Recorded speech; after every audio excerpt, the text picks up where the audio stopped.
All right, ladies and gentlemen, Dustino here from the Pop Sports Network. Obviously, no weekend update show this week, but like I said, we're going to give you the games. We're going to give you our rundown in a real short, condensed version.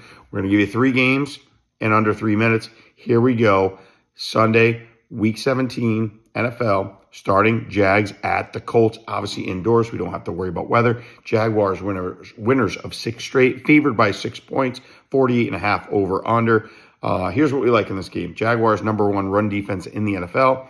We think that's going to control Jonathan Taylor. Obviously, the Colts would like to run the ball, but facing this tough run defense, they're going to have to throw the ball sometimes, okay? And especially with the Jaguars offense, which is taking off, and a shaky defense, we're going back to the well. We're taking Phillip Rivers to throw an interception. It's -120 for Rivers to throw a pick.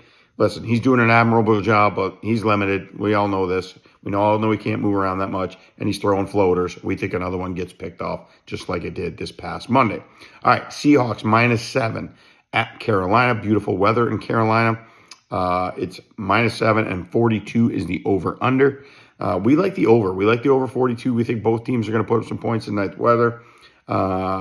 Player props, not that we love necessarily in these player props. All the numbers are pretty high for the usual suspects. We're going to stay away from those. Maybe Kenneth Walker, if anything, maybe his over numbers. We told you he's the most talented back there in Seattle, and they finally gave him a heavy workload on the Rams, and look what happened. It paid off, especially in the second half with that comeback. We're also going to stay off the Panthers as a home dog. Seahawks just got a lot of rest. If I had to, I would take the Panthers, but not making that an official play. Next one, we're going to go to the Steelers at the Browns. Very important to keep an eye on the Ravens game Saturday night. If the Ravens lose with backup quarterback Tyler Huntley in there against the Packers, then guess what? This game doesn't mean anything for the Steelers. We already know TJ Watt is not playing. It's going to be very rainy. No snow. It's going to be in the 50s, but it's going to be rainy. They're calling rain all day. Aaron Rodgers actually doesn't play amazing in the rain in his career, believe it or not. So we're going to take Aaron Rodgers to throw an interception. That's +125. We also like the Browns +3 if we find out the Ravens lose that game, which means the Steelers. Doesn't mean anything for the Steelers.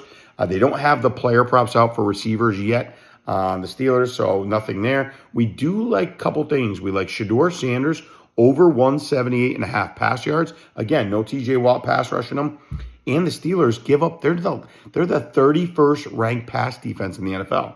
But you could win some money betting somebody a bar on that. They wouldn't know that, right? We always think Steelers defense. So Shedeur over 178.5, and Jerry Jeudy over 49.5 receiving yards with a bunch of other guys dinged up, and no Quinshon Judkins is +210. There you have it. There's 3 games for the NFL Sunday.